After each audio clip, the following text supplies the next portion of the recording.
Hello and welcome to Patrick's Models in Transport. Let me introduce you the ZIS 5 in 135 scale by Alan, made in Russia. So Alan, I think Alan is no longer in business, but the injection moldings have been bought over all the equipment by another company. I can't remember who the company is, but the same identical ZIS 5 is also made by, of course, with much more refined molding by Zvezda. There's also the version with the flat mudguard or fenders. Okay, this is a model, the one by Alan. It entered production in 1995.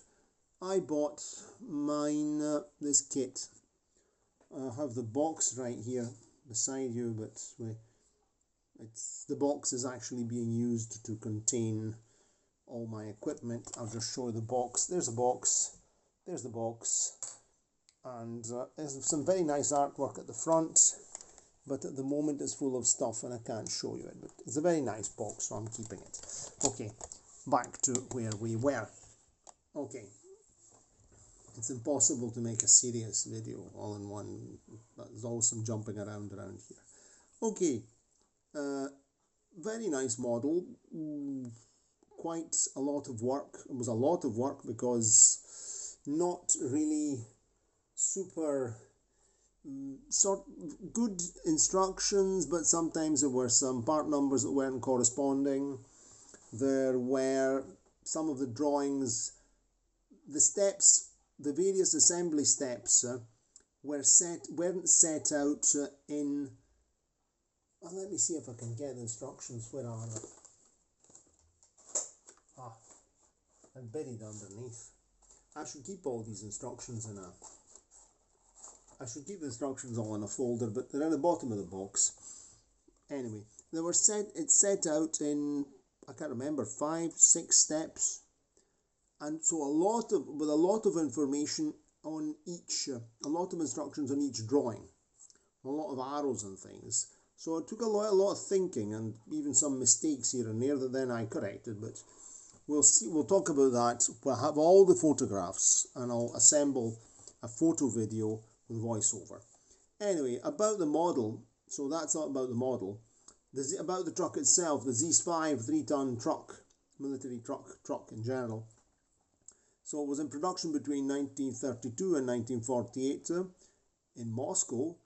Then production was moved to Ulyanovsk and also to the Ural area near Chelyabinsk in 1941 due to Operation Barbarossa. Production in Moscow was resumed in 1942, and the production in Ulyanovsk on the Volga and in the Urals continued until 1955. You can find all the information on internet.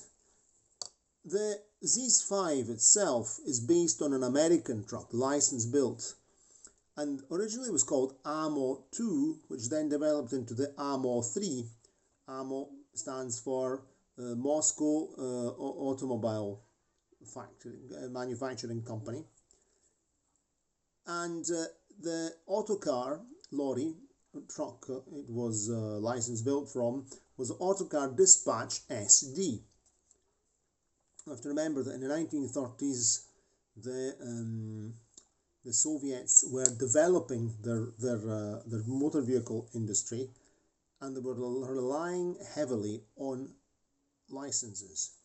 And they were looking at America. America was very willing, due to the Depression, to make these agreements, and so there's lots of information, lots of stories. Also, American technicians that came to the Soviet Union to set up the automotive industry, and were paid good money. You can find some very interesting information on a very nice website. Sorry, not website, a very nice channel all about life in the Soviet Union called Ushanka Show. Look up Ushanka Show, you'll find a lot of interesting history on the Soviet Union, in particular on that period. Anyway, the predecessor in production of this lorry was actually had something to do with Italy. Was actually a Fiat. It was the Amo F15, which was, this is a 143 scale model with a bit of dust on top of it, which was a Fiat 15 Ter license built in the Russian Empire at first, and then in the Soviet Union. So this is a very nice little model. You can see it's much smaller, 143 scale, but we can see that there is some family feeling. Because if we have a look at the windscreen on the F15 and on the ZIS 5, you will see the same windscreen layout. See? It's split windscreen, but not 50-50 ratio. Sort of, there's a bigger bit in front of the driver and a smaller bit in front of the passenger. And the Italian vehicle is right-hand drive, and the, of course, American and Soviet version is left-hand drive, you can see. So this is the predecessor, the Amo F15. So fast forwarding, Amo 2, Amo 3, then it is relaunched as ZIS 5, and they change the name of the company into ZIS, which is Zavodi Imeni Stalina, meaning factory vehicle in the name of Stalin. So we're at the peak of Stalinism, right at the beginning of Stalinism, so cult of personality, all the rest of it. And production, so in as I was saying, 1941, Moscow production is interrupted with a German invasion. It then resumed in 1942. It was moved also to Ulyanovsk. Ulyanovsk is the birthplace of Vladimir Ilyich Ulyanov, also known as Lenin, so another very important historical figure in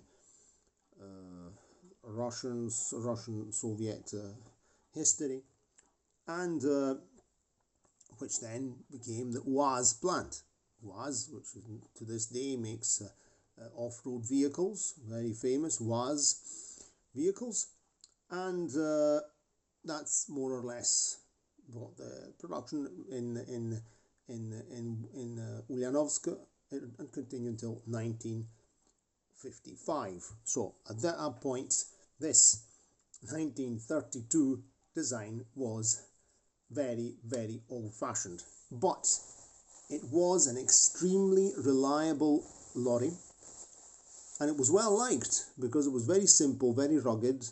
It ran on very low octane fuel. It was used throughout the World War II, or the Great Patriotic War as it's known. It was, whereas the Gaz AA, so the Ford AA based lorry, started with the arrival of all the American and British Lend and Lease lorry, in particular American Studebakers. The Gaz AA stopped its use in the frontline use. It remained in the rear lines or for civilian use. The ZIS 5 production and frontline use continued throughout the whole Second World War or Great Patriotic War. So it worked side by side with American Studebakers, with the Lend and Lease vehicles, with the ones that came from Britain, etc. But production continued, and it was always a frontline vehicle. Could carry 25 men, all sorts of specialist vehicles were created, etc., etc. Anyway, let's quickly talk about the model. So, the model, I'll just give you a quick overview. I'm taking the tarpaulin off. I used some strips of styrene to keep the tarpaulin on. The same kit is also for the ZIS 6, which is the 3-axle version. So there were these extra wheels that I just painted and put in the back of the lorry. You can see that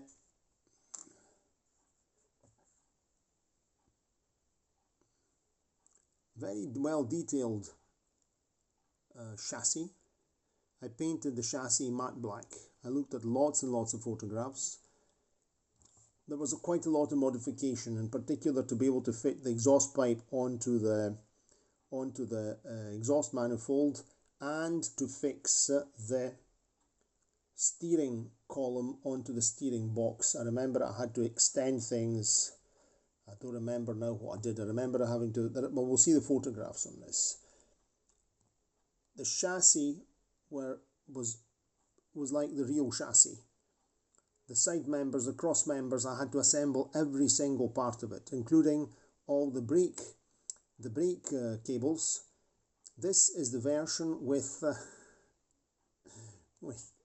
cable operated brakes. No, rod operated brakes. Then there were some holes I had to punch through the chassis here. It was a big job. This was a really big job. It was very, very enjoyable. But I can actually show you all the details in the various step-by-step photographs. I've not glued the doors in position. One thing that you can notice is that, yes, the Allen mouldings are pretty thick. So the pillars on these doors are quite thick. But the doors themselves on such vehicles are quite thick anyway, quite thick-skinned vehicles.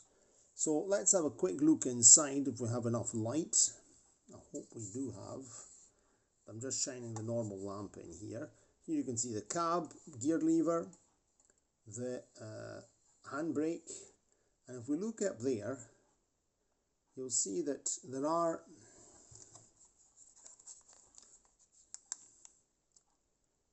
see the frame, the roof frame. So this came without frame, and I looked at photographs, so I made that cross-shaped roof frame and I made it out of styrene profiles so that everything would be as realistic as possible. Okay, maybe I didn't really weather or make any creases in the leather seat. I just painted that brown, but definitely I could have maybe done something. Maybe if I do it like this, it's better. I just left it smooth, and but on the whole, I really enjoyed also adding details that only I know about. So the door can remain in can just be taken off to have a better look inside, and then just pressed back on. Of course, if you want, you can just, many people just glue the doors in an open position. Maybe they add a figure, a soldier or something, but I actually just like it like this because, as I told you in the previous video, I just like vehicles. And oops, let's try and pop the door back on. This is all brush painted. Very good Vallejo paint, including the handles. I like to paint every single detail and look at the another thing you'll see, for example, the handles are finished off in semi-gloss. So I used semi-gloss paint, like for the wheels and the headlamps, and also for the roof, because the cab roof is covered with oilcloth. So to get this kind of textured effect, so this is semi-gloss. I mixed the Vallejo gloss and Vallejo matte, 50-50 ratio. And then at the end, the last layer, the last coat of paint, I put it on very, very liquid and then let it evaporate. And that gives it that kind of, that slightly weathered, so I'm not against weathering, weathered oilcloth roof. Anyway, so let's just have a look at the engine as well, because the engine is accessible. We just need to take the bonnet off. And here we see the engine. So my ZIS 5 was finished as delivered. Ah yes, there's the steering box and steering column. I had to add some, I think I had to add a piece of, if I don't remember, heat shrink there. Heat shrink is very good when making model kits as well. So the engine was assembled. You assemble the engine separate, it's made of more parts. In fact, you begin with the engine. and I looked at lots and lots of photographs to actually get the right and get everything the right colour, the way I wanted it. So there's a lot of reference, and I like to have the engine accessible because in the end it's a lot of work. And there it is. I'm not taking this door off because this one here is a little bit stiffer, but if we want we could. So that's the ZIS 5, complete with its bonnet, its door, which I'll put back on now. And regarding the paint, as you can see, all brush painted, good quality AK brushes, very good quality AK brushes. I always buy these ones. I've got some, no sorry, not AK, ammo brushes, made in Spain, very good. And the Vallejo paint is fantastic because really it's, you wouldn't say that that's brush painted, and it gives that kind of texture of a rough and ready vehicle that, okay, it was brush painted probably, because we're talking about the Soviet Union in the during the war or immediately before the war. This is a pre-war version by the shape of the mudguards, and then during wartime they got simplified flat top mudguards, and then after the war in Ulyanovsk they got rounded mudguards again, but of a slightly different design, slightly more, they hugged the wheel, but a slightly different profile. So that's our vehicle, and I don't remember how many parts there were, but a lot, and it was a really very, very good build. But we'll have a look at this on a dedicated video, all the photographs, and within the photographs I'll also add a little bit of video footage, very short sections, and we'll also have a look at the instructions. So I hope you enjoyed that video. This is the most complex model kit I've built since starting again in 2022, and I built this between shortly before Christmas of 2022. I finished I think I must have finished in May 2023, I don't really remember, but I did it when I had free time, and also things have to set. And then how do I work? I assemble the parts, and I begin painting before final assembly, because you have to paint the cab interior and you do all the various things. So that's that. Tell me if you enjoyed this video, and if you liked it, give it a like, subscribe to the channel, click notification bell, and let me know your thoughts. Cheerio, and see you next time. Ciao, ciao.